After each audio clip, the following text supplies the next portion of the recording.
इस हफ्ते box office पर जॉली एलएलबी ने अपना जादू बिखेर दिया, collecting more than 53 crores in the first weekend itself.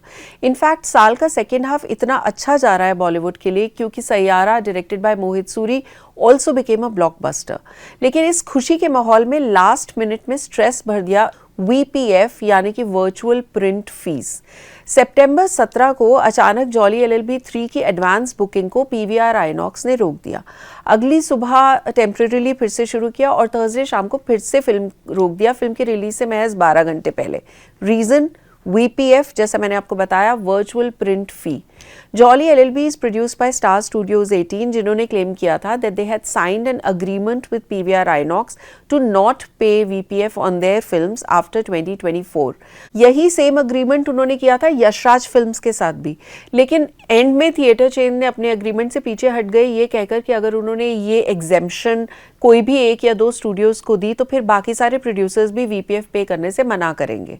तो इस वजह से सैयारा को भी ये फी देनी पड़ी और जॉली एलएलबी को भी। तो फिल्म की एडवांस बुकिंग को लास्ट मिनट में रोकने में फुल किडनैपिंग वाली फील आ रही है ना सुन के, कि अगर इतना पैसा नहीं दिया तो बच्चे के साथ ना जाने क्या कर देंगे। एक साइन कॉन्ट्रैक्ट भी अगर हमारे देश में एनफोर्सेबल नहीं है तो what does it say about the state of affairs in the film industry. अब आप ये सोच रहे होगे कि इस बात से कंज्यूमर को क्या फर्क पड़ता है।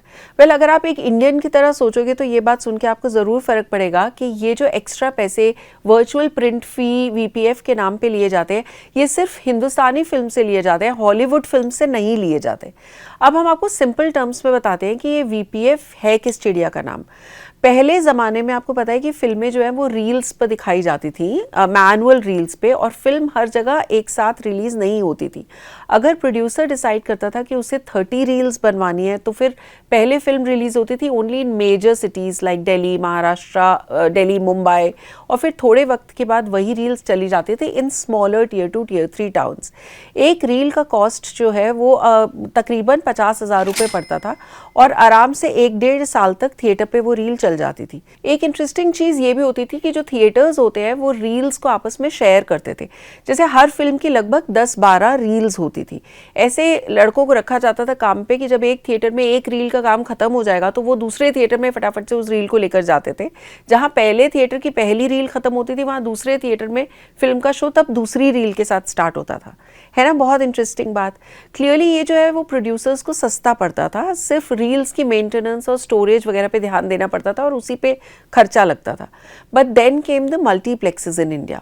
1997 में दिल्ली के साकेत में बना पहला मल्टीप्लेक्स PVR अनुपम के नाम से।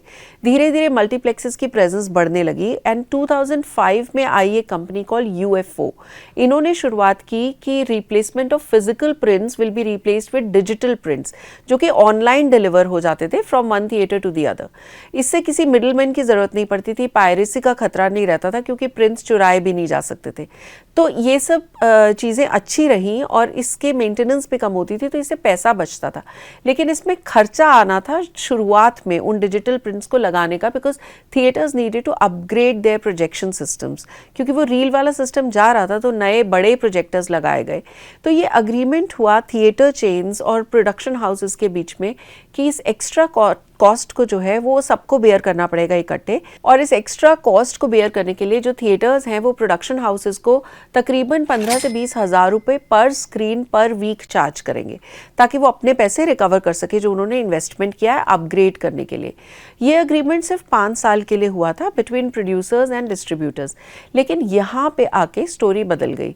जब बारी आई VPF को हटाने की उन 5 साल के ख़त्म होने के बाद, तो थिएटर्स ने उसे 2 बार फर्दर एक्सटेंड कर दिया। गौर करने वाली बात यह है कि ग्लोबली जो ये VPF है ये सिर्फ 2002 से लेकर 2016 तक एप्लीकेबल था और हॉलीवुड फिल्म्स में ये पहले ही फेज आउट हो चुका है 2016 के बाद। इंडिया में ऐसा जो है वो एग्जिबिटर्स ने होने नहीं दिया। इसे लेके इंडस्ट्री में तब से लेकर अब तक जंग छिड़ी हुई है। इनफैक्ट हॉलीवुड फिल्मों ने इन सारे थिएटर चेन्स को साफ साफ मना कर दिया है कि वो जब अपनी फिल्में इंडिया में रिलीज करेंगे तो वो ये सब VPF पे नहीं करेंगे। और वही थिएटर ओनर्स जो इंडियन प्रोडक्शन हाउसेस को फोर्स करते हैं कि वो VPF पे करें, वो हॉलीवुड फिल्म्स की इस बात को मान गए हैं। तो जितनी भी हॉलीवुड फिल्म्स यहाँ रिलीज होती है उस पर कोई VPF पे नहीं किया जाता, लेकिन इंडियन फिल्म्स जो है उनको VPF पे करना पड़ता है। जॉली LLB 3 से पहले भी कई फिल्में और फिल्म मेकर्स जो है वो इसके खिलाफ आवाज उठा चुके हैं that it is an unjustified charge from a film producer. अब आप खुद ही सोचिए, चाहे एक बड़ी फिल्म हो या एक छोटी फिल्म, कंटेंट ड्रिवन टाइप की फिल्म हो, इंडिपेंडेंट फिल्म मेकर की फिल्म हो, सबको ये VPF भरना पड़ता है. And the amount changes basis how many screen the producers wants to release their film in. Well we tried speaking to multiple producers. हमने बहुत सारे प्रोडक्शन हाउसेस को फ़ोन किया. एक भी प्रोड्यूसर जो है वो ऑन रिकॉर्ड हमसे बात करके इस बारे में बोलने के लिए तैयार नहीं हुआ, बिकॉज ऑब्वियसली उन लोगों को रेपरकशंस का डर है कि अगर उन्होंने सामने आकर ये बात बोली तो शायद मल्टीप्लेक्सेस उनकी फिल्में रिलीज़ करने में प्रॉब्लम्स क्रिएट करेंगे. हमने मल्टीप्लेक्सेस से भी कॉन्टैक्ट किया. फॉर इंस्टेंस कमल ज्ञानचंदानी जो CEO हैं PVR पिक्चर्स के, जब उन्हें ये पूछा गया इस VPF के बारे में तो उन्होंने हमें जवाब दिया no comments. Producer Ronnie Screwvala जो एक बहुत बड़े फिल्म प्रोड्यूसर है, उन्होंने एक कंप्लेंट फाइल की थी with the competition commission of India against 4 multiplexes, PVR, INOX जो कि पहले अलग अलग हुआ करते थे अब इकट्ठे हो गए हैं, Cinepolis and carnival, for still charging VPF जबकि कॉन्ट्रैक्ट खत्म हो चुका है. लेकिन वर्डिक्ट अल्टीमेटली आया in the favour of the multiplexes.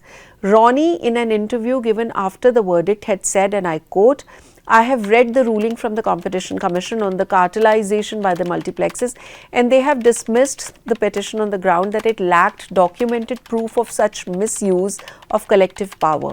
I am disappointed, though not surprised, at the complete lack of support from all colleagues, producers, distributors, and the creative community who in private commended the action, but no one individual, company or association supported my complaint. Unquote. अपनी complaint में Ronnie Screwvala ने एक बहुत ही valid point उठाया था जिसके बारे में मैंने अभी आपको बताया कि अगर theatres VPF Indian film makers से चार्ज करें तो फिर हॉलीवुड फिल्म से ये क्यों नहीं लिया जाता. Earlier a handful of English films used to release, so theatres ने डिसाइड किया था कि ये VPF चार्ज जो है वो अंग्रेजी फिल्मों से नहीं लेंगे ताकि वो लोग इंडिया को एज अ पोटेंशियल मार्केट देखें. पर अब तो वो हो चुका है. India is one of the most important markets for any Hollywood film today. Avatar the way of water had earned more than 400 crores in India alone.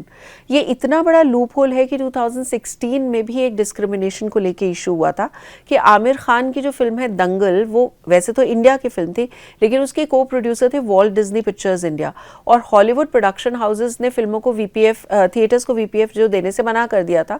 तो उनकी इस डिमांड के बाद दंगल को रिलीज करने के वक्त VPF नहीं भरना पड़ा था. 2024 में इनफैक्ट इस पूरे इशू को मलयालम फिल्म इंडस्ट्री ने भी उठाया था. उस साल अप्रैल में PVR INOX stopped screening all Malayalam films. तो जो मलयालम फिल्म प्रोड्यूसर्स हैं उनकी एसोसिएशन ने ये डिमांड रखी थी कि हमें इतनी अपग्रेडेड टेक्नोलॉजी नहीं चाहिए डिजिटल प्रिंट्स की और हम लोग ये VPF नहीं देना चाहते. लेकिन PVR ने ये कहकर मना कर दिया था और उनके CEO कमल ज्ञानचंदानी ने एक ट्वीट भी किया था उस वक्त कि such an action of forcing an exhibitor to procure content only from one source is anti competitive in nature and prohibited under the law. इससे पहले Telugu film chambers of commerce ने भी प्रोटेस्ट किया था against VPF charge by digital service providers by shutting down theaters in Andhra and Telangana in March of 2018. बाद में Tamil film producer council ने भी 40 दिन तक एक प्रोटेस्ट किया था इसी VPF के अगेंस्ट. आखिर में बात ये समझ में आती है कि ये सिर्फ हिंदी फिल्मों की बात नहीं है, ये पूरा मामला हर फिल्म इंडस्ट्री उठा रही है जो कि एक पुराने सिस्टम की अनफेयर प्रैक्टिसेस को हाईलाइट करता है, जहां इंडियन फिल्म मेकर्स को अपने ही देश में ज़्यादा पैसे देने पड़ रहे हैं जबकि हॉलीवुड फिल्म्स को छूट मिल जाती है. जब सब कुछ अब इतने सालों से डिजिटल हो ही चुका है तो फिर ये वर्चुअल प्रिंट फी जैसे आउटडेटेड चार्जेस को क्यों अब तक जस्टिफाई किया जा रहा है. अगर हम ट्रूली कंटेंट इज किंग कहना चाहते हैं तो सिस्टम को भी उस कंटेंट की फेवर में इवॉल्व होना होगा, नहीं तो बड़े बैनर्स ही बचते रहेंगे और छोटे और नए फिल्म मेकर्स के लिए फिल्म बनाना जो है वो सिर्फ एक सपने की तरह रह जाएगा.